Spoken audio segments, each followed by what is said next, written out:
Welcome dear students. उम्मीद करता हूँ आप सभी घर पे होंगे और स्वस्थ होंगे। देखिए, आपकी बीएससी फर्स्ट ईयर की जो फिजिक्स है वो उसके अंतर्गत जो सिलेबस है उसके बारे में हम पहले डिस्कशन कर लेते हैं। आपका नया पैटर्न है, स्कूल से आप कॉलेज में आए हो तो थोड़ा सा हम पहले पेपर की डिस्कशन कर लेते हैं कि किस तरह से यहाँ पर पेपर हैं फिजिक्स की जो होंगे, और उसके बाद हम डिस्कशन करेंगे पेपर का पैटर्न कि पेपर किस तरह से आता है। तो देखिए, ट्वेल्थ में क्या होता था कि आपकी जो पेपर एग्जाम जो लेती थी वो कौन लेती थी? Board of secondary education Rajasthan यानी कि BSER लेती थी।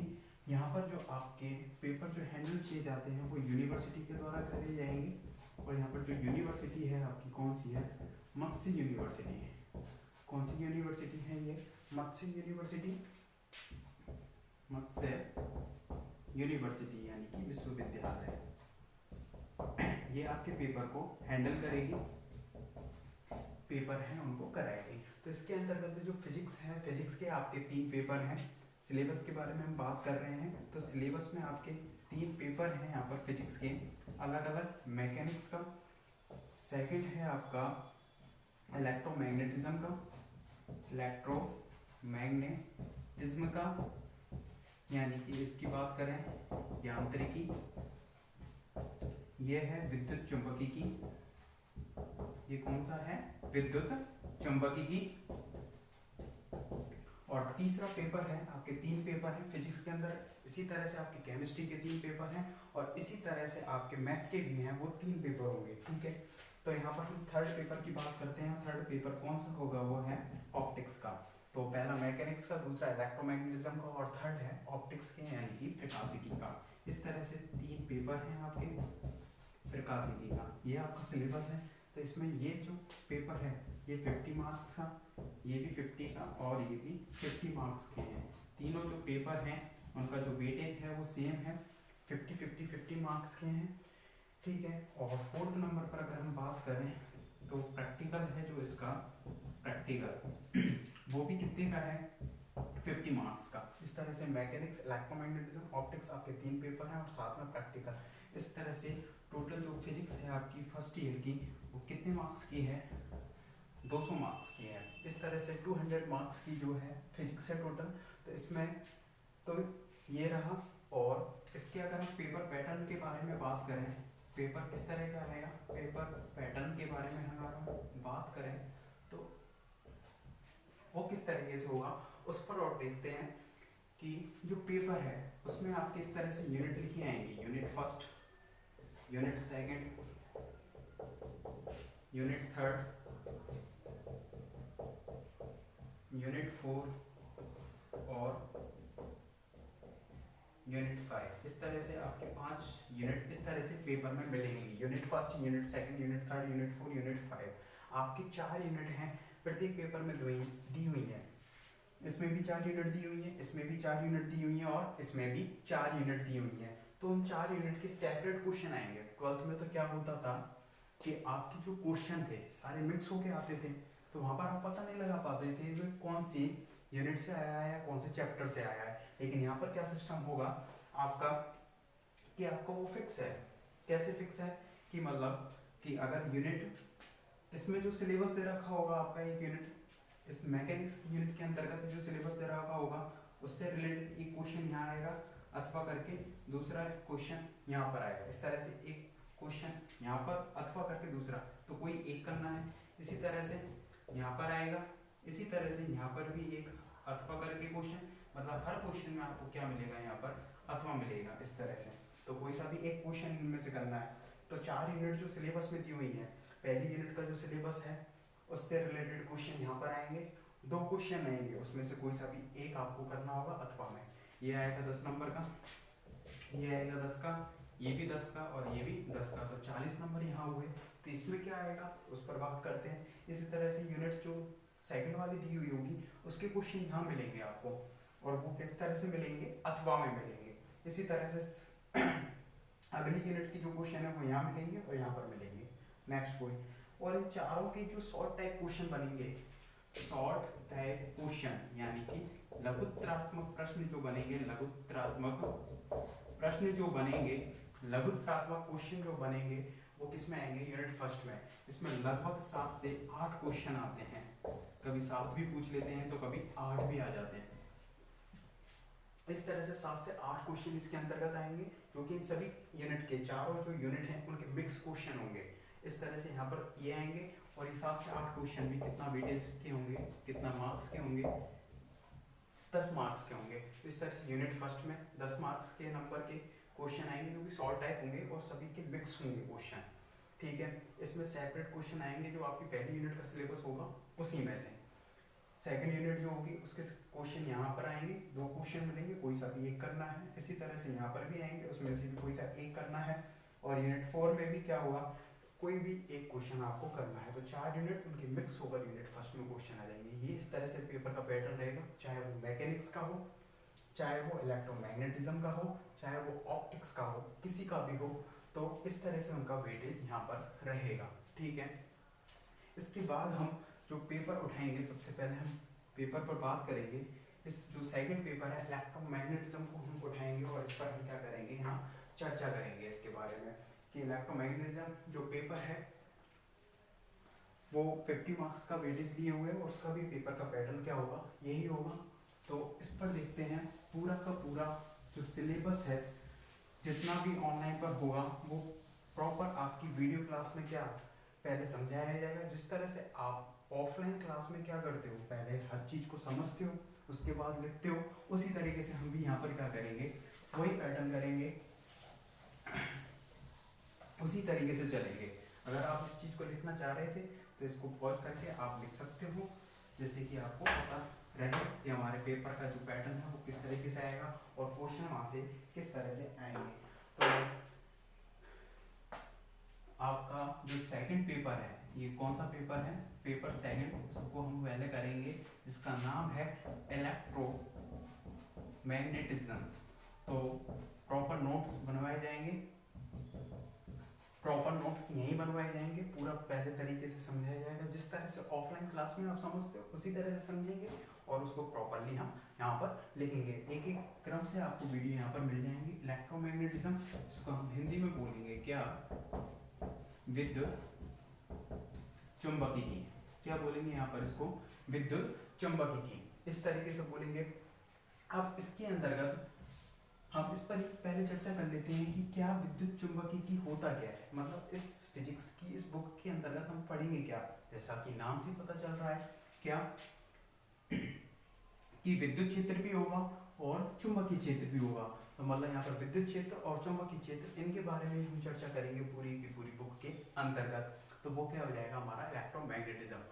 तो इस पर हम बात करते हैं कि कब विद्युत क्षेत्र होता है और कब चुंबकीय क्षेत्र होता है। तो जरा सोचिए वीडियो को पॉज करके कि कब इलेक्ट्रिक फील्ड होता है और कब मैग्नेटिक फील्ड होता है। इस बात को सोचना जरा वीडियो को पॉज करके, ठीक है। लेकिन मैं बताता हूँ यहाँ पर कि जो कोई भी अगर चार्ज, अब वो 2 स्थिति में हो सकता है, या तो वो स्थिरावस्था में हो या फिर वो हो सकता है गतिशील अवस्था में। यदि प्लस क्यू आवेश स्थिरावस्था में है, यदि प्लस क्यू चार्ज है वो यदि स्थिरावस्था में है, तो उसके कारण केवल और केवल स्थिरावस्था में है, इसके द्वारा जो फील्ड उत्पन्न होगा वो कैसा होगा, कौन सा फील्ड होगा, वो होगा फील्ड विद्युत क्षेत्र, केवल विद्युत क्षेत्र होगा। यदि प्लस क्यू चार्ज है, वो स्थिरावस्था में है, गति नहीं कर रहा है, तो उससे उत्पन्न जो क्षेत्र होगा कौन सा होगा, विद्युत क्षेत्र होगा।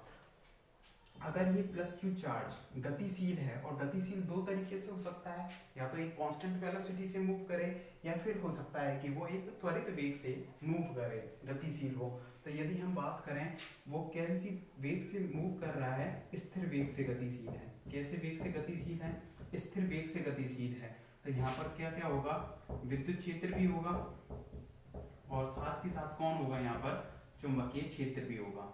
मतलब अगर चार्ज स्थिर अवस्था में है तो केवल विद्युत क्षेत्र होगा, अगर चार्ज गतिशील अवस्था में है, लेकिन गतिशील कैसा है, स्थिर वेग से गतिशील है, तो विद्युत क्षेत्र भी होगा और चुंबकीय क्षेत्र भी होंगे, जो कि समय पर निर्भर नहीं करेंगे, जो टाइम है उस पर निर्भर नहीं करेंगे। समय पर निर्भर करने से मतलब क्या है कि मतलब अगर समय जैसे जैसे चेंज हो रहा है तो उसके अंतर्गत विद्युत क्षेत्र और चुंबकीय क्षेत्र की जो वैल्यू है वो चेंज नहीं होगी, वो कैसी बनी रहेगी, यहाँ कांस्टेंट बनी रहेगी। और तीसरी स्थिति पर अगर हम बात करें, ये पहली स्थिति हो गई, ये दूसरी स्थिति हो गई और ये तीसरी स्थिति हो गई कि इसमें जो प्लस क्यू चार्ज है यहाँ पर स्थिर वेग से था, स्थिर वेग से यानी कि कांस्टेंट वेलोसिटी से, और यहाँ पर कौन सा वेग है उसका, त्वरित वेग, यहाँ अचर वेग है और यहाँ पर ये त्वरित वेग है। अगर त्वरित वेग से वो गतिशील है, कोई चार्ज है लगातार उस अपने वेग को क्या कर रहा है, चेंज कर रहा है, लगातार उसका वेग है वो चेंज होता हुआ जा रहा है, तो वहां पर प्लस क्यू चार्ज है, यदि त्वरित वेग से गतिशील है तो वहां पर विद्युत क्षेत्र भी होगा, चुंबकीय क्षेत्र भी होगा, विद्युत क्षेत्र होगा, चुंबकीय क्षेत्र होगा और क्या होगा, यहाँ पर विद्युत चुंबकीय विकिरण होंगे, विद्युत चुंबकीय विकिरण भी होंगे, इलेक्ट्रोमैग्नेटिक वेव जिनको बोलेंगे हम शॉर्ट में EM, इलेक्ट्रोमैग्नेटिक वेव। इस तरह से हम इसके बारे में चर्चा करेंगे। तो एक बार पुनः देखते हैं कि अगर प्लस क्यू चार्ज इस तरह अवस्था में है तो विद्युत क्षेत्र उत्पन्न होगा। प्लस क्यू चार्ज यदि गतिशील है, गतिशील दो तरीके से हो सकता है, या तो ये कांस्टेंट वेलोसिटी से हो या फिर वो एक्सेलरेट कर रहा हो। यदि वो कांस्टेंट है तब उससे जो फील्ड उत्पन्न होंगे वो कौन कौन से होंगे, इलेक्ट्रिक फील्ड भी होगा और मैग्नेटिक फील्ड होगा, जो कि समय पर निर्भर नहीं करेगा, यहाँ पर टाइम पर डिपेंड नहीं करेगा, मतलब समय के साथ विद्युत क्षेत्र और चुंबकीय क्षेत्र है वो चेंज नहीं होंगे। अगली बात करते हैं हम प्लस क्यू चार्ज यदि वो त्वरित वेग से गतिशील है तो वहां पर विद्युत क्षेत्र भी होगा, चुंबकीय क्षेत्र भी होगा और साथ ही साथ विद्युत चुंबकीय विकिरण भी होंगे। और यहाँ पर अगर हम टाइम पर बात करें तो यहाँ पर टाइम पर भी क्या होगी, डिपेंडेंसी होगी, मतलब टाइम पर निर्भर करेगा। टाइम पर निर्भर करने से मतलब क्या है कि विद्युत क्षेत्र और चुंबकीय क्षेत्र के जो मान होंगे वो समय के साथ क्या हो रहे होंगे, लगातार चेंज हो रहे होंगे। तो यहाँ पर क्योंकि विद्युत चुंबकीय विकिरण है और विद्युत चुंबकीय विकिरणों को आपने ऐसे बनाया होगा कि इस तरह से इलेक्ट्रिक फील्ड और इस तरह से और मैग्नेटिक फील्ड इस तरह से, आपने इस तरह से एक वेव को पढ़ा होगा जिसको बोलते हैं हम EM वेव, जिसमें ये इलेक्ट्रिक फील्ड के कंपन होते हैं और ये वाले कौन से होते हैं, इसमें मैग्नेटिक फील्ड के कंपन होते हैं। जैसे कि ये X रही डायरेक्शन, ये Y रही और ये वाली Z रही। तो हम तरीके में अगर बात करें तो इलेक्ट्रिक फील्ड इसी समतल में है, बोर्ड का जो समतल है उसी में है कौन, इलेक्ट्रिक फील्ड, जबकि मैग्नेटिक फील्ड किस तरह से, इस तरह से मतलब क्या है कि वो एक दूसरे पर लंबवत है और तरंग लगातार कहाँ पर संचरित हो रही है, X दिशा में। मतलब ये कह सकते हैं कि इलेक्ट्रिक फील्ड और मैग्नेटिक फील्ड एक दूसरे के कैसे हैं, लंबवत, और ये लंबवत होते हैं किसके, तरंग संचरण की दिशा के भी लंबवत। मतलब ये कह सकते हैं कि विद्युत क्षेत्र, चुंबकीय क्षेत्र और विद्युत उसके वेव के संचरण की जो दिशाएं तीनों एक दूसरे पर कैसे क्या होती हैं, लंबवत होती हैं।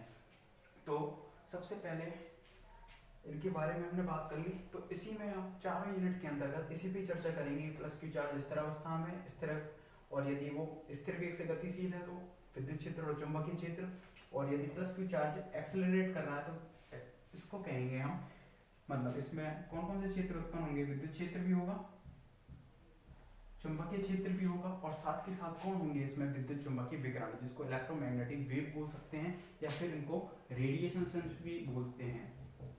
क्या बोलेंगे, रेडिएशन। ठीक है, इस तरह से। तो सबसे पहले इसमें आप हेडिंग डालिए, प्रॉपर तरीके से लिखना चालू करिए, क्योंकि यहीं हम प्रॉपर नोट्स बनाएंगे, पहले हर चीज को समझेंगे, जिस तरह से क्लास में होता है उसी तरह से करेंगे। इलेक्ट्रोमैग्नेटिज्म इसमें आप डालें और इसमें फर्स्ट हेडिंग इसी को ही बना दें, इलेक्ट्रोमैग्नेटिज्म विद्युत चुंबकीय। अभी यूनिट ना डालें, विद्युत चुंबकीय की हेडिंग डालें और इंग्लिश में लिख देना इलेक्ट्रोमैग्नेटिज्म। अब आपको नाम से पता चल रहा है विद्युत चुंबकीय के अंदर हम किस पर बात कर रहे हैं, मेनली विद्युत क्षेत्र और चुंबकीय क्षेत्र। और विद्युत क्षेत्र और चुंबकीय क्षेत्र उत्पन्न किसकी वजह से हो रहे हैं, इस तरह आवेश की वजह से या फिर गतिशील आवेश की वजह से। तो इसमें अपन सीधा हम कह सकते हैं क्या कि विद्युत चुंबकीय की डेफिनेशन किस तरह से दे सकते हैं कि भौतिक विज्ञान की वह शाखा जिसके अंतर्गत हम किस आवेश के बारे में, स्थिर आवेश एवं गतिशील आवेश, स्थिर आवेश एवं गतिशील आवेश एवं उनसे उत्पन्न होने वाले विद्युत क्षेत्र, चुंबकीय क्षेत्र इत्यादि का क्या कर रहे हैं, अध्ययन कर रहे हैं, विद्युत चुंबकीय कहलाएगी। तो विद्युत चुंबकीय की हेडिंग डालकर इसमें लिखना प्रारंभ करें कि भौतिक विज्ञान की वह शाखा, भौतिक विज्ञान की वह शाखा जिसके अंतर्गत स्थिर आवेश, जिसके अंतर्गत स्थिर आवेश एवं गतिशील आवेश, जिसके अंतर्गत स्थिर आवेश एवं गतिशील आवेश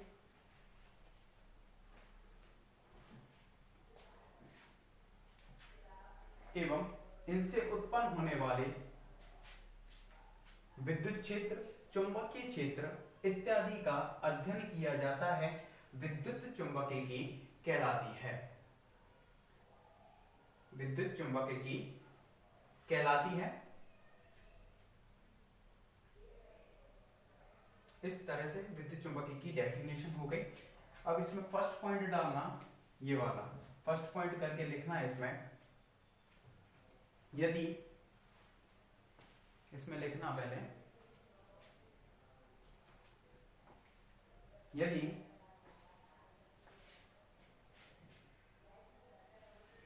प्लस क्यू आवेश, यदि प्लस क्यू आवेश स्थिरावस्था में है तो उसके द्वारा केवल विद्युत क्षेत्र उत्पन्न होता है,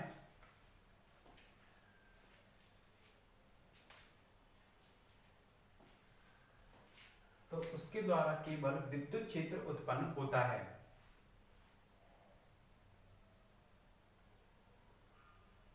जैसे कि आपने पढ़ा है क्या इलेक्ट्रोस्टैटिक्स के बारे में, किसके बारे में पढ़ा है आपने, इलेक्ट्रोस्टैटिक के बारे में। इलेक्ट्रोस्टैटिक क्या होती है, विद्युत स्थिति की, हिंदी में बात करें तो विद्युत स्थिति की, मतलब इसमें हम केवल और केवल किसके बारे में बात करते हैं, स्थिर आवेश के बारे में बात करते हैं। और इसके अंतर्गत कोई भी अगर चार्ज प्लस क्यू है, उसकी वजह से जो इलेक्ट्रिक फील्ड होता है वो कितना होता है, KQ/R²। ये पढ़ा होगा आपने, KQ/R²। और यदि इसकी डायरेक्शन दिखानी है तो हम कौन सी दिखा सकते हैं, R है, क्योंकि ये तो क्या हो जाएगा, इसका मैग्नीट्यूड परिमाण हो जाएगा, और ये क्या हो जाएगी, उसकी डायरेक्शन, क्योंकि इलेक्ट्रिक फील्ड जो विद्युत क्षेत्र है वो कैसी राशि होती है, एक वेक्टर क्वांटिटी होती है। तो इसके अंतर्गत हमने बात की किस पे, कि यदि प्लस क्यू चार्ज स्थिरावस्था में तो उसके द्वारा विद्युत क्षेत्र उत्पन्न होगा। उसके बाद इसको इस तरह से लिख लेना और उसको ब्रैकेट में बंद कर देना कि प्लस क्यू चार्ज स्थिरावस्था में है और उससे कौन सा क्षेत्र उत्पन्न होगा, विद्युत क्षेत्र। और इसको लिखने के बाद सेकंड हेडिंग डालना और उसमें लिखना, यदि आपको मेरी स्पीड थोड़ी अपने हिसाब से देख लेना, ज़्यादा लगे तो कम कर लेना और कम लगे तो ज़्यादा कर लेना, दोनों ऑप्शन आपके पास अवेलेबल हैं। कि अगर आपको फास्ट लग रही है तो धीमा कर सकते हो और धीमी लग रही है तो उसको फास्ट कर सकते हो, अपने अकॉर्डिंग उसको सेट कर लेना, ठीक है। कि प्लस क्यू चार्ज यदि स्थिरावस्था में है तो विद्युत क्षेत्र हो गया। सेकंड पॉइंट में, सेकंड पॉइंट हेडिंग डालें और उसमें लिखें पॉइंट डालकर, यदि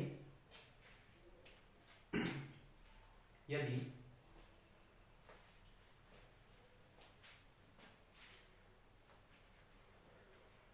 प्लस क्यू चार्ज, यदि प्लस क्यू चार्ज नियत वेग से गतिशील है तो, यदि प्लस क्यू चार्ज नियत वेग से गतिशील है तो उसके द्वारा, यदि प्लस क्यू चार्ज स्थिर वेग से गतिशील है तो उसके द्वारा विद्युत क्षेत्र एवं चुंबकीय क्षेत्र दोनों उत्पन्न होते हैं।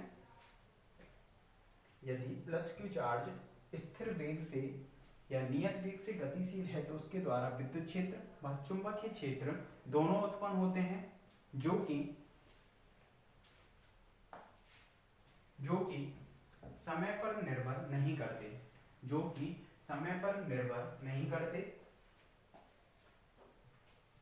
जो कि समय पर निर्भर नहीं करते।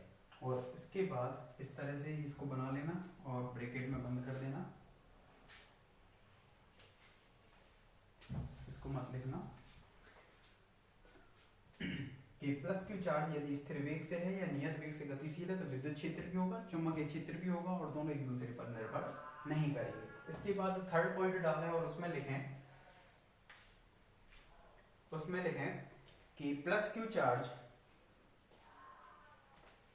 क्यू आवेश यदि त्वरित वेग से गतिशील है तो, यदि प्लस क्यू आवेश त्वरित वेग से गतिशील है तो विद्युत क्षेत्र एवं चुंबकीय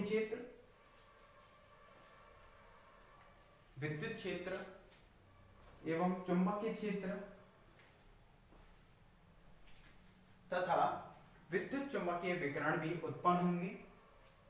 क्या थी लैंग्वेज कि प्लस क्यू चार्ज यदि त्वरित वेग से गतिशील है तो विद्युत क्षेत्र, चुंबकीय क्षेत्र एवं विद्युत चुंबकीय विकिरण भी उत्पन्न होंगे एवं विद्युत क्षेत्र व चुंबकीय क्षेत्र समय पर निर्भर करेंगे। विद्युत क्षेत्र व चुंबकीय क्षेत्र समय पर निर्भर करेंगे। समय पर निर्भर करने से मतलब क्या है, लगातार उनकी जो वैल्यू है वो समय के सापेक्ष क्या हो रही है, चेंज हो रही है। जैसे कि समय आगे बढ़ रहा है तो उसके हिसाब से उसका लगातार परिमाण है वो क्या होता जा रहा है, हमेशा चेंज होता हुआ जा रहा है। इसलिए हम कह रहे हैं कि वो समय पर निर्भर कर रहे हैं, मतलब समय के अकॉर्डिंग उसकी जो वैल्यू है, उसका परिमाण है वो क्या हो रहा है, चेंज हो रहा है। तो यदि प्लस क्यू चार्ज त्वरित वेग से गतिशील है तो विद्युत क्षेत्र भी होगा, चुंबकीय क्षेत्र भी होगा और विद्युत चुंबकीय विकिरण भी होंगे। और विद्युत चुंबकीय विकिरण जो होंगे वो किस टाइप के होंगे, इस टाइप से होंगे। तो इस वाले चित्र को आप बना भी सकते हो क्योंकि आप इसको 12th में भी पढ़कर आए हो कि यहाँ पर एक्स एक्सिस हो गया, ये वाई हो गया और ये जेड एक्सिस हो गया। इसमें इलेक्ट्रिक फील्ड दिखा देना, ये मैग्नेटिक फील्ड, और जो तरंग है वो संचरित कौन सी दिशा में हो रही है, वो हो रही है एक्स दिशा में। इस तरह से इसको हमें पूरा करना है। तो हमने जनरल डिस्कशन किया है विद्युत चुंबकीय के बारे में कि पेपर में हमें किसके बारे में पढ़ना है, स्थिरावस्था में यदि चार्ज है तो विद्युत क्षेत्र, गतिशील है तो दो तरीके से हो सकता है, स्थिर वेग से और त्वरित वेग से। यदि स्थिर से है तो विद्युत क्षेत्र और चुंबकीय क्षेत्र दोनों होंगे, त्वरित है तो वहां पर विद्युत चुंबकीय विकिरण भी आएंगे और यहाँ पर विद्युत क्षेत्र और चुंबकीय क्षेत्र लगातार कैसे हो रहे हैं, चेंज हो रहे हैं समय के सापेक्ष। यहाँ तक लिखे हैं इसको पूरा। और उसके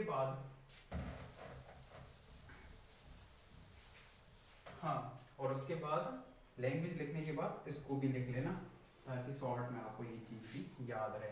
तो पूरा का पूरा हम इसी के बारे में डिस्कशन करेंगे 4 यूनिट के अंतर्गत। जो 4 यूनिट हैं आपके सिलेबस में, उन 4 यूनिट में हम इसी पर बात करेंगे, विद्युत क्षेत्र और चुंबकीय क्षेत्र या विभव वगैरह जो भी आपने पढ़े हैं उन पर हम बात करेंगे पूरा।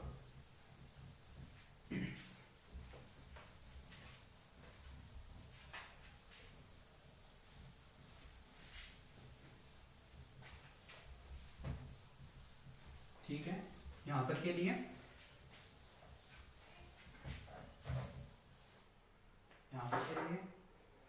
ठीक है। अब इसके बाद फर्स्ट हेडिंग डालो, हेडिंग क्या, यूनिट फर्स्ट डालो। और फर्स्ट यूनिट फर्स्ट का जो नाम है आपका अदिश एवं सदिश क्षेत्र, अदिश एवं सदिश क्षेत्र। कौन, अदिश एवं सदिश क्षेत्र। इस तरह से आप फर्स्ट हेड यूनिट की जो हेडिंग है वो कितनी होगी, यहाँ पर क्या होगी, सदिश एवं अदिश क्षेत्र। और इंग्लिश में लिखना चाहो तो scalar and vector field, scalar and vector field. इस तरह से हम इस हेडिंग के बारे में डिस्कशन करेंगे। पहले इसको डालिए यहां तक।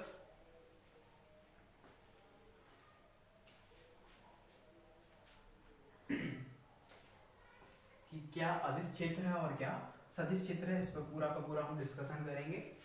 और इसमें फर्स्ट हेडिंग डाल देना, यूनिट फर्स्ट डालकर उसका नाम डाल दिया। इसके बाद फर्स्ट हेडिंग डालना इसमें निर्देश तंत्र, इसके बारे में पढ़ेंगे पहले। इसमें निर्देश तंत्र के बारे में, निर्देश तंत्र, और इंग्लिश में लिखना चाहो तो इंग्लिश में भी लिख देना रेफरेंस फ्रेम। इसके बारे में पढ़ेंगे इसमें, रेफरेंस फ्रेम के बारे में, निर्देश तंत्र के बारे में पूरा हम डिस्कशन करेंगे। तो फर्स्ट हेडिंग डाल देना यहाँ पर निर्देश तंत्र, रेफरेंस फ्रेम। समझिए कि निर्देश तंत्र होता क्या है। समझने की कोशिश करेंगे कि निर्देश तंत्र मतलब निर्देशित करना किसी चीज को। जैसे कि मैं कह रहा हूँ कि आगरा 100 किलोमीटर है, मैं कह रहा हूँ कि आगरा है वो कितना है 100 किलोमीटर दूर है, लेकिन मैंने ये नहीं बताया वो कहाँ से है। आगरा 100 किलोमीटर है लेकिन मैंने ये नहीं बताया कि वो कहाँ से है, 100 किलोमीटर दूर है। तो आपको फिक्स करना पड़ेगा, वहाँ पर बताना पड़ेगा कि आगरा है वो भरतपुर से कितना है 100 किलोमीटर दूर है। तो वहाँ पर आपको किसी ना किसी चीज़ के सापेक्ष वो डिस्टेंस बता रहे हो। इसी तरह से यदि हमें कोई भी कण है, कोई भी पार्टिकल है, उसकी स्थिति बतानी है कि ये कण कहाँ पर बैठा हुआ है, आप किसी ना किसी चीज़ के सापेक्ष बताओगे इसको कि भाई कि जैसे कि ये निर्देश तंत्र है x, y। इस तरह से x, y क्या है, एक तंत्र है। किसके सापेक्ष हम कण की स्थिति को पता करें कि भाई कि ये मूल बिंदु है इसका, इससे हम x दूरी चलें और y दिशा में कितनी दूरी चलें, स्मॉल y दूरी चलें। इनको कैपिटल बना लेना, कैपिटल x और कैपिटल y, कि हम कैपिटल x एक्सिस पर कितनी दूरी चलें, x दूरी चलें और फिर y दिशा में हम कितनी चलें, इतनी दूरी चलें। तो वो पार्टिकल जिसका नाम हम दे सकते हैं, जैसे पार्टिकल P है, तो वो पार्टिकल हमें क्या हो जाएगा, वहाँ पर मिल जाएगा। तो हमें किसी कण की स्थिति को व्यक्त करने के लिए किसकी आवश्यकता हुई, तंत्र की आवश्यकता हुई, जिसके सापेक्ष हम उस कण की स्थिति को व्यक्त कर रहे हैं। तो वही क्या कहलाएगा यहाँ पर, निर्देश तंत्र। और जो x और y से रिप्रेजेंट किया जाता है, जैसे कि मूल बिंदु से इसकी जो दूरी होगी वो कितनी हो जाएगी, यहाँ पर मूल बिंदु से जो दूरी होगी इसकी कितनी हो जाएगी, वो इस तरह से जो दूरी हो जाएगी वो कितनी हो जाएगी, x, y। तो निर्देश तंत्र की जो डेफिनेशन है वो अपन लिखेंगे। तो ये निर्देश तंत्र कौन सा हो गया, पहले इस पर बात करें, नाम पढ़ा है आपने इसका, कार्तीय निर्देश तंत्र। तो इस तंत्र के सापेक्ष हम उस कण की स्थिति को व्यक्त कर रहे हैं। कण की स्थिति कितनी हो गई, x, y। x, y की वैल्यू कुछ भी हो सकती है, 2, 3, 4, 5 कुछ भी हो सकती है। तो कार्तीय निर्देश तंत्र, देखिए ये कार्तीय निर्देश तंत्र किसमें है, द्विविम में, द्विविमीय है ये। कौन सा है, द्विविमीय है ये कार्तीय निर्देश तंत्र। यदि हम बात करें त्रिविम में, तो त्रिविम में कौन सी एक्सिस और आ जाएगी, z एक्सिस आ जाएगी। ये x रहा, ये y रहा, कैपिटल बना लेना इनको, ये कैपिटल x रहा, ये कैपिटल y रहा और ये कैपिटल z रहा। तो इसमें हमें किसी कण की स्थिति को व्यक्त करना है, तो किसी कण की स्थिति को हम किससे व्यक्त करेंगे, x, y, z से। ये स्मॉल है, ये कैपिटल है, कि किसी भी कण की स्थिति मतलब हम मूल बिंदु से x एक्सिस पर कितना चलें, स्मॉल x, y पर चलें स्मॉल y और z पर चलें स्मॉल z, तो हमें वो बिंदु वहाँ पर मिल जाएगा। इस तरह से हम इसको बना सकते हैं। इसी पार्टिकल का भी नाम हमने क्या दे दिया, P। तो ये कार्तीय निर्देश तंत्र किसमें है, द्विविम में है। और ये वाला जो कार्तीय निर्देश तंत्र है, ये वाला कार्तीय निर्देश तंत्र है वो किसमें है, त्रिविम में। ये वाला कार्तीय निर्देश तंत्र किसमें है, त्रिविम में, या इसको हम ऐसे लिख सकते हैं, त्रिविमीय।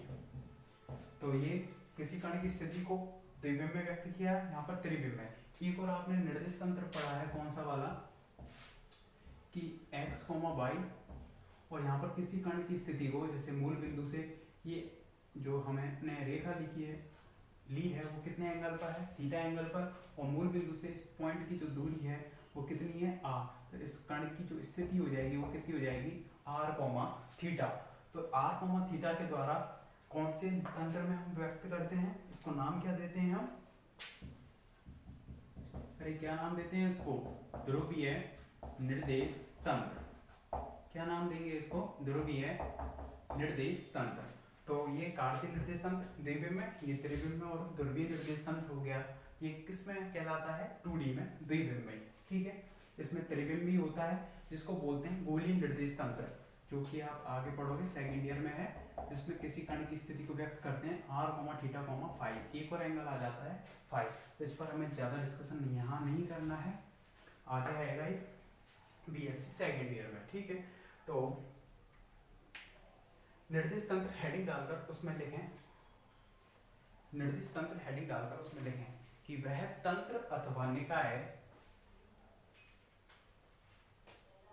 वह तंत्र अथवा निकाय जिसके सापेक्ष वह तंत्र अथवा निकाय जिसके सापेक्ष किसी कण की स्थिति को व्यक्त किया जाता है, वह तंत्र अथवा निकाय जिसके सापेक्ष किसी कण की स्थिति को व्यक्त किया जाता है, किसी कण की स्थिति को व्यक्त किया जाता है, निर्देश तंत्र कहलाता है। निर्देश तंत्र कहलाता है। निर्देश तंत्र कहलाता है। और उसमें एग्जाम्पल डालकर इन तीनों चित्रों को बना लीजिए। ये है कार्तीय निर्देश तंत्र द्विविम में, ये है कार्तीय निर्देश तंत्र त्रिविम में, x, y, z, और ये है ध्रुवीय निर्देश तंत्र r, थीटा, जिसमें किसी कण की स्थिति को किससे रिप्रेजेंट कर रहे हैं, r, थीटा से। इस तरह से इन तीनों चित्रों को बना लीजिए, जो कि क्या है, आपके निर्देश तंत्र हैं। इनको बनाएं, फिर उसके बाद आगे बढ़ेंगे, इनको लिखें, प्रॉपर तरीके से नोट्स बनाएंगे और समझेंगे हर चीज को।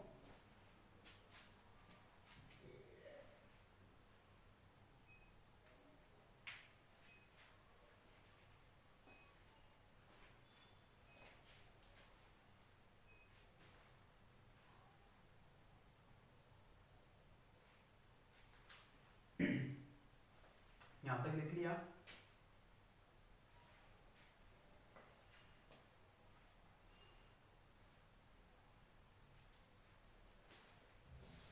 चित्रों को बना लेना।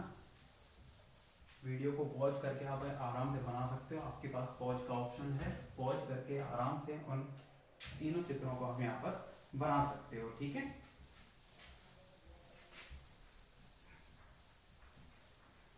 वीडियो को पॉज किया और उसमें से आप बना सकते हो, क्योंकि मैं अगर आपके लिए रोकूंगा तो आपकी वीडियो वैसे चलती रहेगी और लेना देना कुछ होगा नहीं। ठीक है, इसके बाद हमारी जो यूनिट का नाम था वो क्या था, सदिश एवं अदिश क्षेत्र। क्षेत्र, तो इसमें हम फर्स्ट सेकंड हेडिंग डालते हैं क्षेत्र। हम बात तो करें कि क्षेत्र होता क्या, किसको बोल रहे हैं क्षेत्र, हेडिंग डालें क्षेत्र, इसको बोल रहे हैं फील्ड, इंग्लिश में क्या बोलेंगे, फील्ड।